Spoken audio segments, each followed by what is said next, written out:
오늘 우리에게 주시는 하나님의 말씀은 요한복음 7장 1절에서 24절이고 봉독은 17절에서 24절 하도록 하겠습니다. 하나님의 뜻을 따르려는 사람은 누구든지 이 가르침이 하나님에게서 난 것인지 내가 내 마음대로 말하는 것인지를 알 것이다. 자기 마음대로 말하는 사람은 자기의 영광을 구하지만 자기를 보내신 분의 영광을 구하는 사람은 진실하며 그 사람 속에는 불의가 없다. 모세가 너희에게 율법을 주지 않았느냐? 그런데 너희 가운데 그 율법을 지키는 사람은 한 사람도 없다. 어찌하여 너희가 나를 죽이려고 하느냐? 무리가 대답하였다. 당신은 귀신이 들렸소. 누가 당신을 죽이려고 한다는 말이요. 예수께서 그들에게 말씀하셨다. 내가 한 가지 일을 하였는데 너희는 모두 놀라고 있다. 모세가 너희에게 할례법을 주었다. 사실 할례는 모세에게서 비롯한 것이 아니라 조상들에게서 비롯한 것이다. 이 때문에 너희는 안식일에도 사람에게 할례를 준다. 모세의 율법을 어기지 않으려고 사람이 안식일에도 할례를 받는데 내가 안식일에 한 사람의 몸 전체를 성하게 해주었다고 해서 너희가 어찌하여 나에게 분개하느냐? 겉모양으로 심판하지 말고 공정한 심판을 내려라. 지난 주간에 어느 목사님이 먹고 살만 하니까 예수님만 바라보라고 한다, 그런 말을 했다고 누가 저에게 전해 주었습니다. 마음이 참 아프더라고요. 선한목자교회는 그래도 큰 교회니까 예수님 바라보라 뭐 이런 좀 한가한 말도 하지만 자기처럼 정말 형편이 어렵고 오늘 내일 먹을 것도 없는 이런 절박한 처지에 몰려 있으면 예수님만 바라보라는 말이 나오겠냐, 뭐 이런 뜻인 것 같습니다. 제 마음속에 그런 생각을 하시는 분들이 우리 교인들 중에도 있을 수도 있겠다, 그런 생각이 듭니다. 목사님 좀 형편이 괜찮으니까 예수님만 바라보라고 하는 거지, 지금 저는 그럴 만한 상황이 아닙니다. 당장 지금 누군가의 도움이 필요하고 얼마의 돈이 필요하고 그렇습니다. 이런 분들도 있으실 것 같아요. 근데 여러분들도 이미 다 잘 알다시피 예수님을 바라보자고 했던 것은 형편이 좋아서 했던 말이 아니고 말할 수 없이 어려운 때, 도무지 우리 힘으로는 이러지도 저러지도 못하는 그런 상황에 처해졌을 때, 그때 예수님만 바라봅시다, 그랬던 것이었거든요. 그리고 주님께서 정말 주님만이 하시는 일을 이루신 거죠. 지난 20년 동안 우리의 교회의 역사입니다.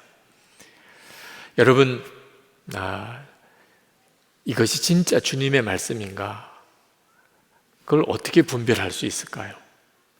여러분의 마음속에 정말 하나님의 뜻이면 그대로 내가 해야지 라는 마음이 열쇠입니다.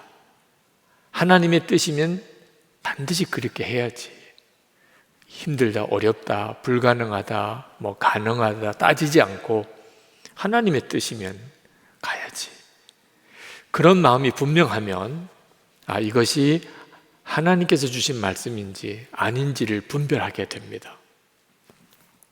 예수님 당시 때 예수님 그리스도이시지 않는다면 하실 수 없는 말씀을 하셨고 또 그런 기적을 행하셨어요. 그럼에도 불구하고 유대인들은 예수님을 믿지 못하고 의심했습니다. 심지어 죽이려고도 했어요. 어떻게 그럴 수 있을까요? 이유는 하나였습니다. 예수님께서 말씀하셨어요. 만약에 진짜 하나님의 뜻대로 하려는 마음이 있는 사람이라면 내 말이 하나님께서 주신 말씀인 줄 알 거라는 거죠. 17절 말씀입니다. 하나님의 뜻을 따르려는 사람은 누구든지 이 가르침이 하나님에게서 난 것인지 내가 내 마음대로 말하는 것인지를 알 것이다. 예수님의 친동생들, 그들도 예수님이 그리스도라는 확신을 갖지를 못했습니다. 예수님께 그 동생들이 그런 말을 했어요. 뭔가 이렇게 뜻을 이루려는 사람은 사람들이 많은 곳에, 좀 큰 곳에 가서 말도 하고 또 역사도 보여주어야 하는 거 아니냐. 이제 절기에 따라 사람들이 다 예루살렘으로 올라가는데 형은 뭐 하냐? 좀 예루살렘에 올라가서 거기서 큰 물에서 당신의 행하는 이적을 보이시라. 이런 충고를 했었습니다. 근데 요한 사도는 동생들이 그렇게 말한 것이 예수님을 믿지 못했기 때문에 그랬다는 그런 표현을 했습니다. 예수님을 믿으니까 그렇게 말한 거 아니겠습니까? 요한 사도가 그렇게 말한 이유는 예수님이 정말 놀라운 역사를 행하는 사람인 정도는 동생들도 알았는데 자기들이 직접 보았으니까 예수님이 그리스도라고 믿지는 않았다는 겁니다. 왜? 진짜 그리스도라고 믿었다면 충고하듯이 할 수 있나요? 그분이 그리스도신데 뭐 큰 곳에 올라가서 많은 사람들 앞에서 말씀도 전하고 거기서 기적도 행해 보시라. 그게 당신에게 유익할 거다. 이건 사실 아랫사람을 놓고서 훈계하는 거나 또는 뭐 기껏해야 그냥 인간 대 인간들끼리 그렇게 충고하는 정도인 거죠. 진짜 예수님이 그리스도라고 정말 믿었다면 감히 어떻게 그렇게 말을 하겠어요? 예수님께서 6절에 이렇게 말씀합니다. 내 때는 아직 오지 않았다. 그러나 너희 때는 언제나 마련되어 있다. 예수님이 말씀하신 것은 이제 내가 십자가를 져야 될 때가 오겠지만 지금은 아니다. 만약에 그때가 되면 너희들이 가라 말라 한다 그래서 내가 거기에 영향받을 사람도 아니다. 너희들이 아무리 붙잡아도 나는 이제 올라가서 십자가를 지게 될 것이다. 그러나 너희 때는 지금이 너희 때다. 그 너희 때라는 게 뭐죠? 예수님이 그리스도라는 것을 믿을 때라는 거예요. 지금 주님이 함께 계시니까. 만약에 예수님의 동생들이 진정으로 하나님의 뜻대로 하려는 마음이 있었다면 그들은 분명히 예수님이 그리스도라는 것을 확신할 수 있었을 겁니다. 예수님 당시 때에 예수님이 그리스도라는 사실을 이렇게 믿어지는 사람들이 있었습니다. 그러나 공개적으로 자기가 예수님이 그리스도라고 믿는다고 말을 하지 않았습니다. 왜냐하면 유대교 지도자들이 예수님을 싫어하고 죽이려고 한다는 것을 알았기 때문이에요. 그러니까 괜히 예수님이 그리스도라고 고백하면 자기도 함께 어려움을 겪을 게 뻔하니까 말을 안 한 거죠. 근데 바로 이것이 문제예요. 그들 안에는 확신이 없었어요. 고난도 두렵지 않은, 고난도 감수할 수 있는 확신은 아니었던 거예요. 왜 그랬을까요? 예수님이 좀 더 기적을 행하시면 그제서야 그들이 확신을 가질 수 있었을까요? 아닙니다. 열쇠는 마음이에요. 그들이 진짜 하나님의 뜻이라면 내가 어떤 어려움을 감수하고라도 순종해야지, 이런 마음이 있었다면 예수님이 그리스도라는 확신이 분명히 있었을 거예요. 그런데 그들 마음속에 하나님의 뜻대로 살리라 분명한 결단이 없었으니까 예수님에 대해서도 애매한 믿음을 가지고 있었던 것뿐입니다. 유대교 지도자들은 예수님을 죽이려고 했어요. 그들은 율법에 대해서 많이 알고 있었습니다. 그런데 문제는 율법대로 살려는 마음은 없었어요. 중요한 게 마음입니다. 그들이 율법대로 살려는 마음이 없었던 가장 결정적인 증거가 예수님을 죽이려고 한 겁니다. 예수님을 죽이려고 그들이 생각했던 이유는 예수님이 38년 된 병자를 안식일에 고쳐주셨다는 사건 때문이었어요. 그들은 예수님이 정말 놀라운 일을 행하시고 예수님이 하시는 말씀이 백성들에게 아주 정말 반응이 엄청나다는 사실을 소문으로 들었습니다. 근데 그들은 위기감을 느꼈어요. 예수님이 자기들에 대해서 별로 안 좋게 이야기한다는 것을 그들도 알았습니다. 그런데 예수님이 안식일에 병자를 고쳤다는 말을 듣고는 절호의 기회다 이렇게 생각한 거예요. 안식일을 범했어? 안식일을 범했잖아. 그럼 죽여야지 이렇게 생각을 한 거예요. 사실은 율법에 의하면 그럴 수가 없는 일이에요. 그들은 율법하고 살았지만 율법에 의하면 어떤 사람도 재판을 하지 않고 그 사람의 말을 들어보고 그 사람의 행한 일을 다 살펴본 다음에 증인들을 다 함께 재판을 한 다음에서야 심판을 하게 되어 있습니다.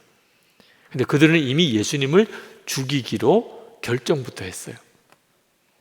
그래서 예수님께서 그들에게 그들의 잘못을 정확하게 지적하신 거예요.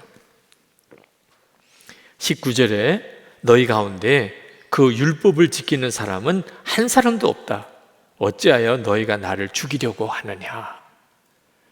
그랬더니 그 유대교 지도자들이 찔리니까 마음에, 그러니까 우리가 언제 당신을 죽이겠다고 했냐, 당신 귀신 들렸네, 이런 식으로 예수님을 뒤집어 씌웁니다. 근데 그들은 이미 예수님을 죽이려고 모의를 했고 그 사실을 다른 사람들, 일반 사람들도 다 알고 있었어요. 이게 유대교 지도자들의 실상이었습니다. 겉으로는 율법 하지만 실제로 마음으로 율법을 지키려고 하는 마음은 없었던 거예요. 그들이 정말 관심 갖는 것은 오직 자기들의 이익이었습니다. 자기들의 어떤 지위, 자기들을 향한 평판, 그것만 자기들의 관심이었어요. 그래서 예수님에 대해서 시기하고 질투하는 마음으로 예수님을 죽이려고까지 생각을 한 겁니다. 사실 그들이 예수님이 안식일을 어겼다고 했지만 예수님은 안식일을 어긴 것이 아니고 안식일의 의미를 분명하게 드러내셨어요. 모세의 율법에 의하면 남자아이가 태어나면 8일 만에 할례를 행하게 되어 있습니다. 그런데 그날이 안식일인 경우에는 안식일이지만 할례는 했어요. 왜? 모세 율법에 8일 만에 할례를 하라고 했으니까. 아니, 할례 받는 일도 안식일에는 하면서 한 사람을 온전히 병에서 구원해 주는 일을 했다고 사람을 죽여? 하나님이 우리에게 안식일을 주신 것은 우리를 얽매려고 하는 게 아니고 우리에게 진정한 쉼을 주시려고 하신 의미였어요. 예수님이 그날 안식일에 38년 동안 병으로 묶여 살던 사람을 온전하게 자유하게 해주셨어요. 그러니까 유대교 지도자들이 정말 하나님의 뜻대로 하려는 마음이 있었다면 예수님이 38년 된 병자를 고쳐주신 사건을 보고 이분이 그리스도시구나 하는 걸 알았을 거라는 겁니다. 그런데 그들의 마음에 하나님의 뜻대로 하려는 마음이 없으니까 예수님이 하시는 말이 사사건건 귀에 거슬리고 예수님을 죽이고 싶은 마음이 생기게 된 거죠. 여러분, 이 일이 지금 우리들에게도 똑같이 일어나고 있습니다. 진정으로 하나님의 뜻을 행하려고 하는 마음이 있는 사람은 어떤 말이 하나님이 주시는 말씀인지 아닌지 알게 돼 있어요. 나는 죽고 예수로 산다. 24시간 주님 바라보십시다. 예수님 한 분이면 충분합니다.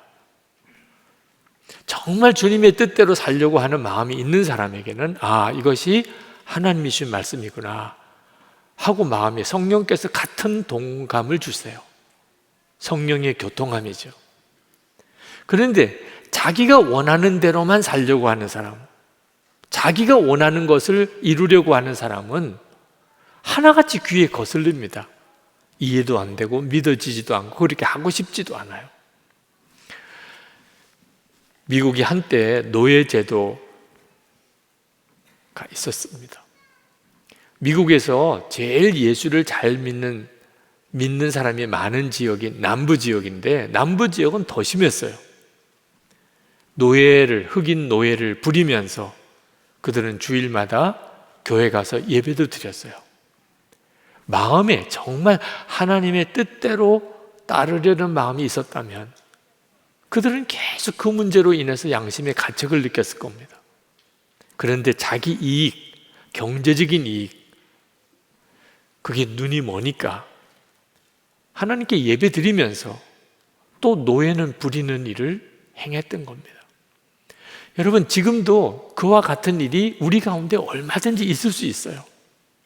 우리가 교회를 다니고 예수님을 믿는다고 하지만 우리가 예수님께서 겟세마네 동산에서 나의 원대로 마옵시고 아버지의 원대로 하옵소서, 십자가 지시기 전에 예수님도 그 기도를 드리셨어요. 그리고서야 십자가의 길을 가신 겁니다.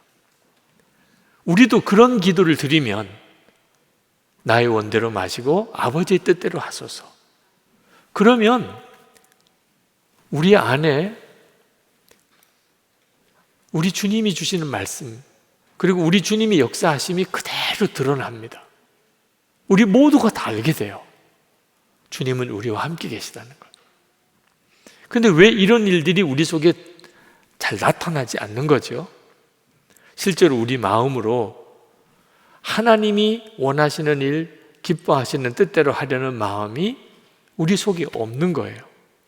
그게 나에게 이익이 되면, 그게 나에게 내가 좋아지는 거라면 그러면 얼마든지 하죠. 네, 나에게 어려우면, 손해가 되면, 그러면 하나님의 뜻인 줄 알고도 순종하지 않아요. 그러니까 하나님이 우리 가운데 역사하시는 것을 모르는 거예요. 하나님이 나에게 말씀하시는 것을 나는 모르겠다. 그러면 이유가 거의 하나예요.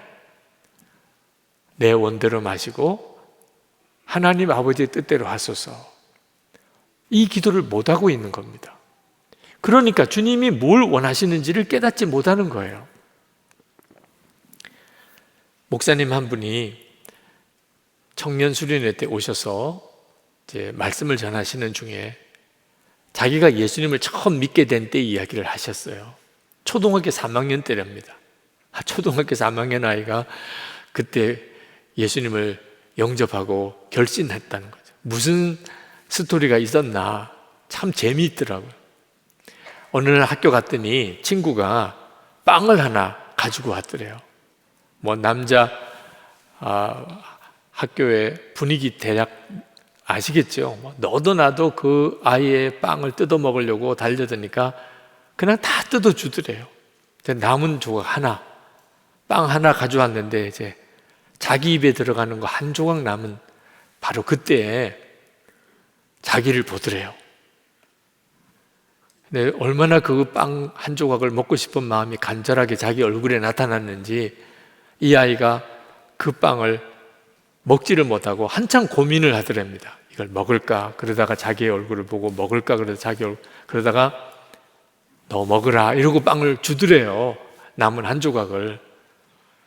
그래서 받아 먹었대요. 얼른 받아 먹었대요. 받아 먹으면서도 이 초등학교 3학년 때 자기 마음에 아주 묘한 갈등이 생기더래. 아니 자기 빵인데 친구한테 다 뜯기고 남은 한 조각마저도 그거 먹고 싶어하는 내 얼굴 보고 어떻게 줄 수 있나? 그리고 자기는 또 어떻게 준다고 또 받아 먹나? 어떻게 이 아이하고 나하고는 이렇게 다른가? 이상한 열등감이 느껴지더래요. 어떻게 이 아이하고 나하고는 이렇게 생각이 다르고 행동이 다르지? 그런데 어느 날 그 아이가 너 내일 일요일인데 너 나하고 같이 교회 안 나갈래? 이렇게 전도를 하더래요. 그 말을 듣는데 안 나가겠다는 말을 못 하겠더래요. 그 빵 한 조각 얻어먹은 것 때문에 반드시 가야 될 거룩한 부담감이 생기더래요. 그래서 가겠다고 해서 이제 교회를 따라갔답니다. 예배를 드리는데 목사님인지 전도사님인지 하여튼 누가 설교를 하시는데 설교 중에 이런 내용이 있더래요. 친구를 위하여 목숨을 버리면 이보다 더 큰 사랑은 없느니라. 자기는 그런 말씀을 처음 들어봤대. 친구를 위해서 목숨을 버리면 이보다 더 큰 사랑이 없다.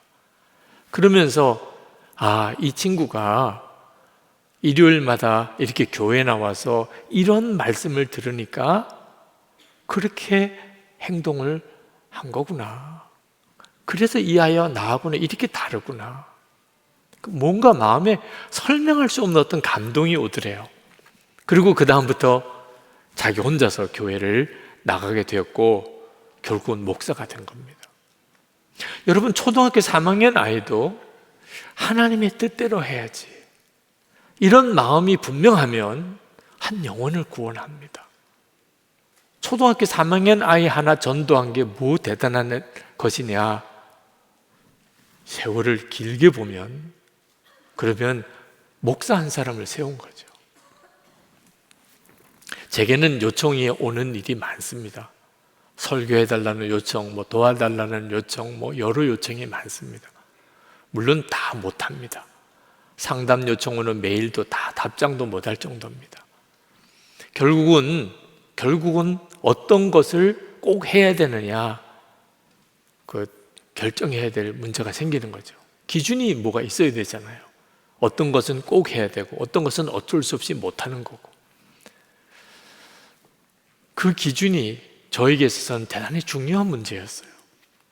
저도 제가 원하는 것을 하나님이 이루어 달라는 기도를 간절히 드리던 때가 있었습니다. 하나님, 저 이거 원합니다. 하나님, 꼭 이렇게 해주세요. 근데 어느 날 갑자기 그런 생각이 불뚝 들더라고요. 내가 도대체 뭘 알길래 내가 원하는 것대로 되면 좋겠다고 생각하는 건가? 생각해 보니까 내가 원하는 대로 되는 일이 꼭 나에게 좋은 건지 보장이 없는 거예요. 내가 정말 바보 같은 기도를 했구나.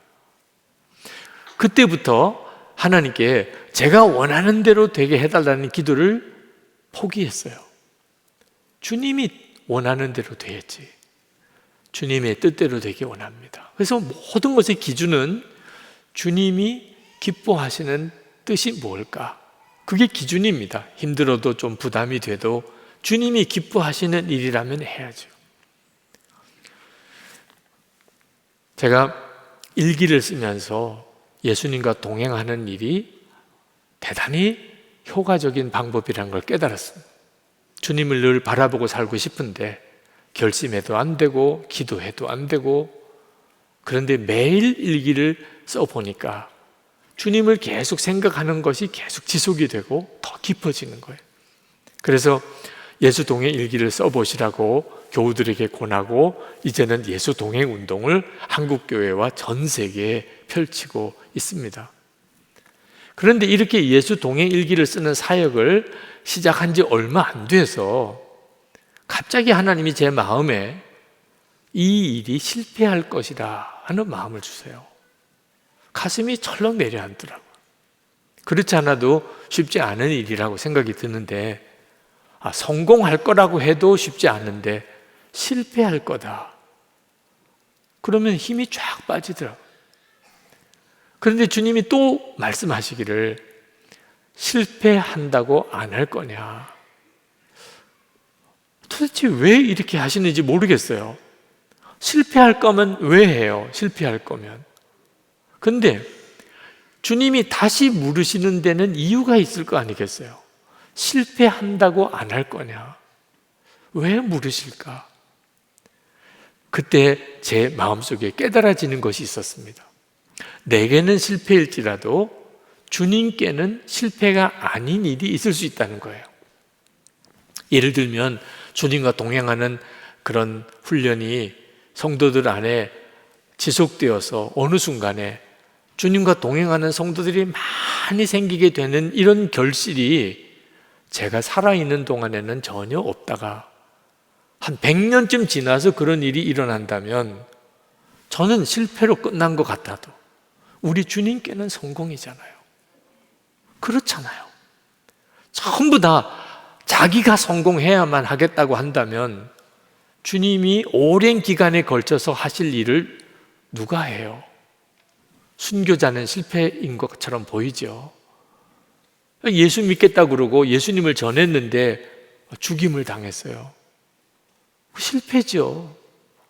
그러나 우리가 다 알잖아요. 기독교 역사를 통해서 순교의 열매들이 얼마나 컸나요? 결국은 주님은 성공하신 거잖아요. 그러니 주님의 뜻이라면 비록 내가 실패하고 내게는 열매가 없어도 그 주님의 뜻을 따라가는 사람이 있어야 주님의 역사가 일어나잖아요. 그게 딱 마음에 깨달아지더라고요. 그래서 주님, 실패라도 주님이 이것을 기뻐하시는 일이 분명하니 제가 하겠습니다. 그렇게 주님께 고백을 드렸는데 그렇게 눈물이 많이 나요. 왜 그렇게 마음이 막 벅찬지 한참을 울었습니다. 그리고 12년 지금 예수 동행 운동이 이렇게 진행돼 옵니다. 돌아보면 엄청난 열매가 맺어졌어요. 안 될 것 같고 또 안 될 것 같은데도 엄청난 열매가 맺어졌어요. 실패해도 순종하겠다고 했기 때문에 안 될 것 같아도 반응이 없는 것 같아도 꾸준히 할 수 있었던 거죠. 여러분도 마음을 한번 확정해 보세요. 내게 유익하냐, 그게 내게 편하냐, 믿어지냐, 이해가 되냐 상관없이 그게 주님의 뜻이라면 따라갑니다. 여러분이 분명하게 마음을 그렇게 정하고 나면, 확정된 마음을 가지고 있으면 여러분 알게 됩니다. 주님은 지금도 말씀하고 계시고 지금도 함께 계십니다. 그리고 순종해 보면 주님의 역사를 여러분이 다 보게 돼요. 물론 주님의 뜻을 깨달았다고 그대로 사라지는 것은 아닙니다. 원수도 사랑하라. 실제로 그렇게 해볼 수 있는 사람이 몇 사람이나 되겠는가 싶죠.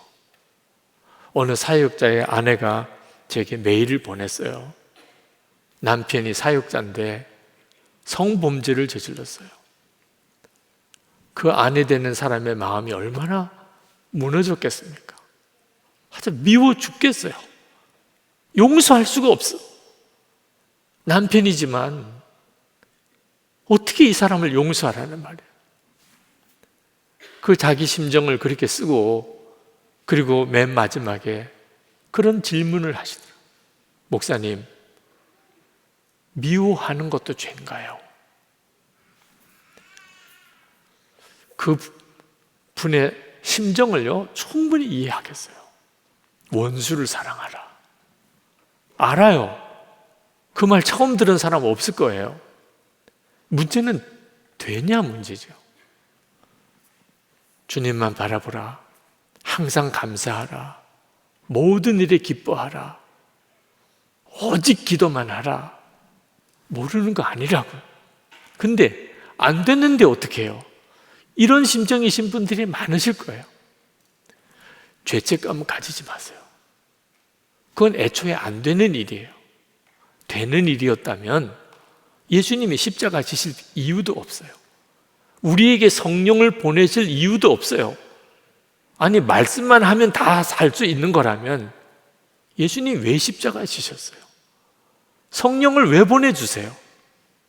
여러분, 원수도 사랑하고 범사에 감사하고 항상 기뻐하고 오직 기도하고 주님만 바라보는 삶은 주님이 이루어 주세요. 주님이 이루어 주시는 거라고요. 우리가 할 일은 하나밖에 없어요.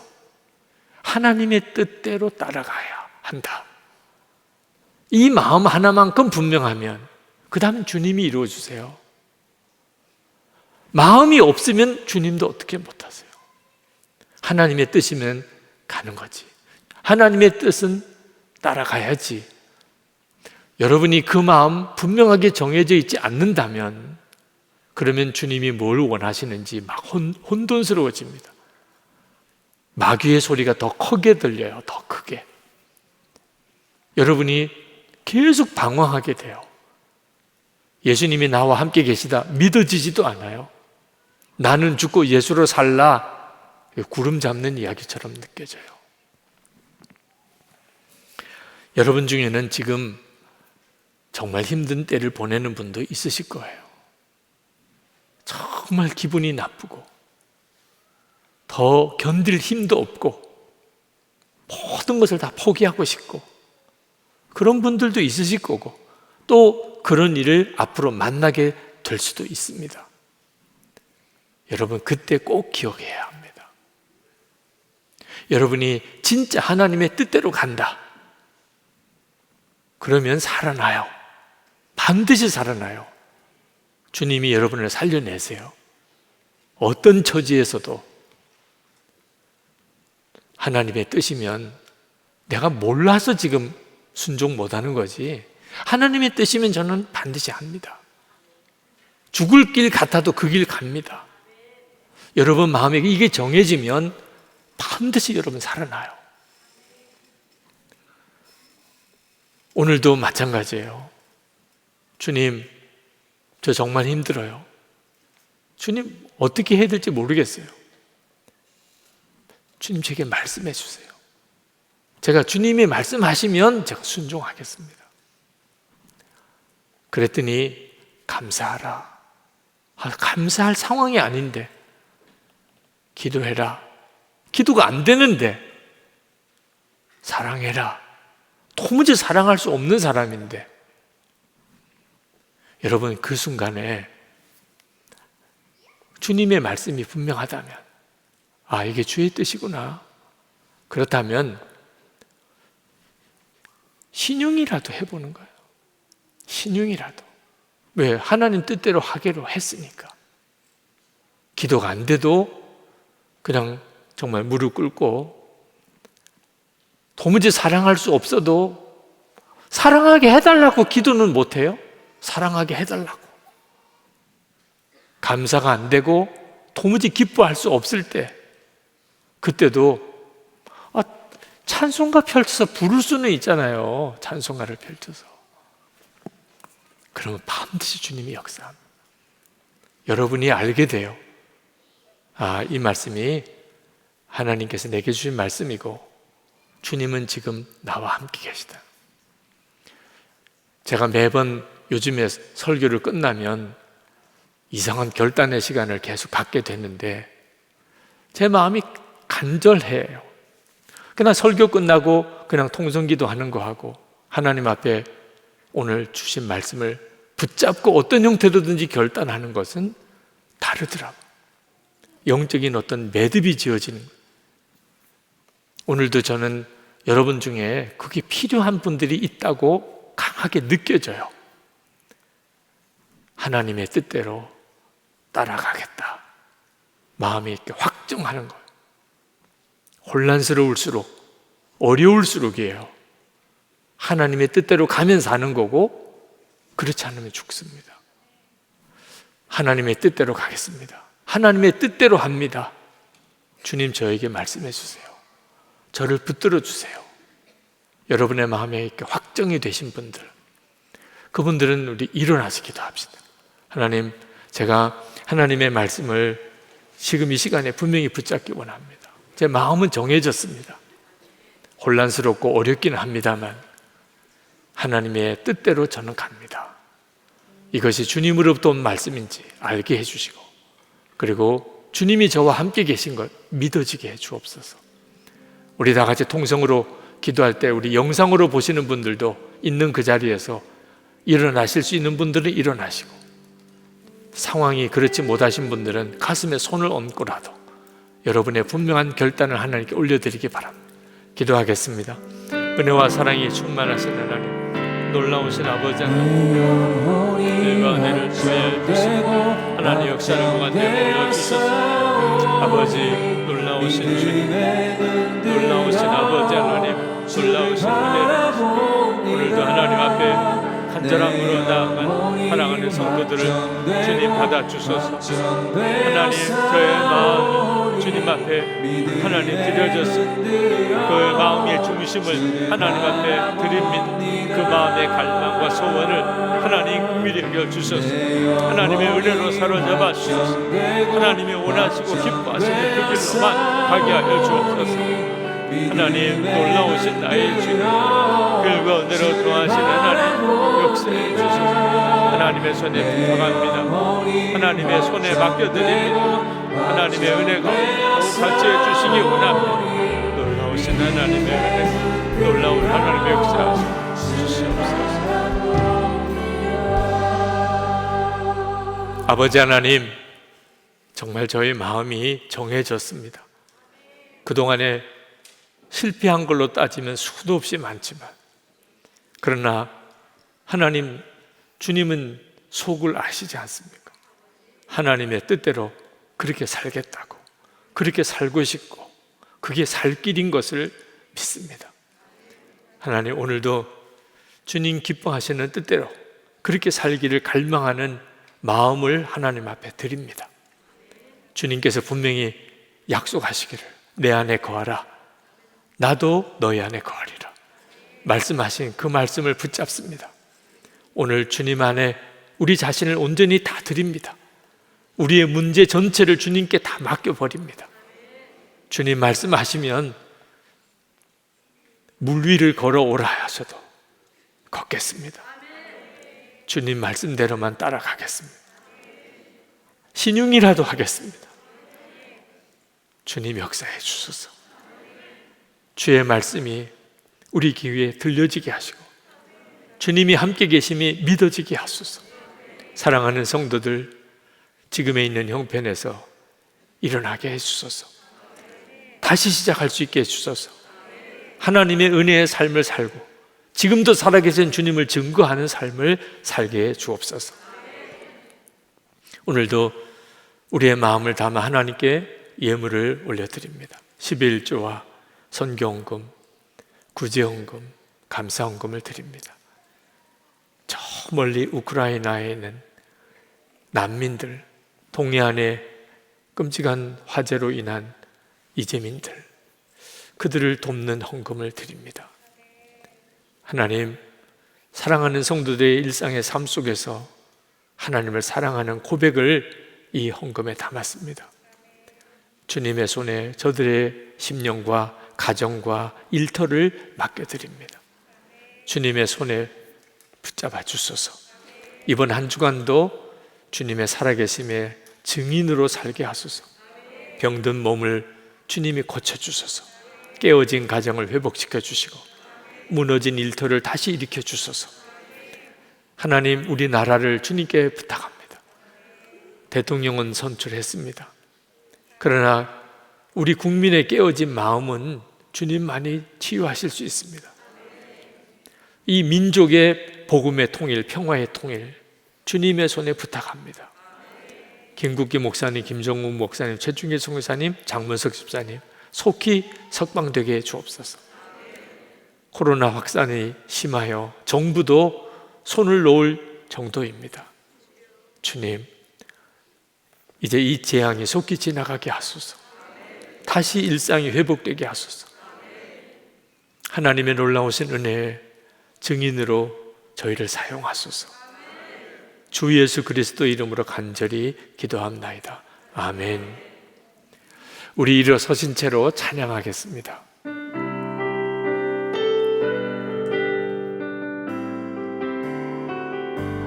모든 상황 속에서, 모든 상황 속에서 주를 찬양할지라.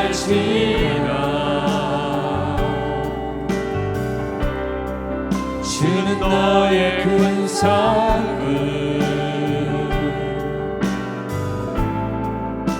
큰 도움이시라.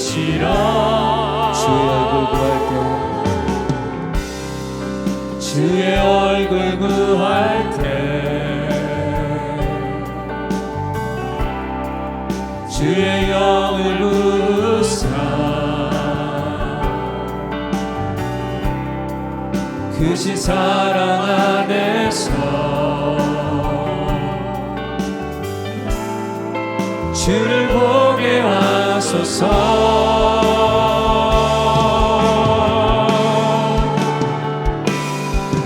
내 영혼이 확정되고 확정되어 싸우니 믿음에 눈들어 주를 바라봅니다. 내 영혼이 확정되고 확정되어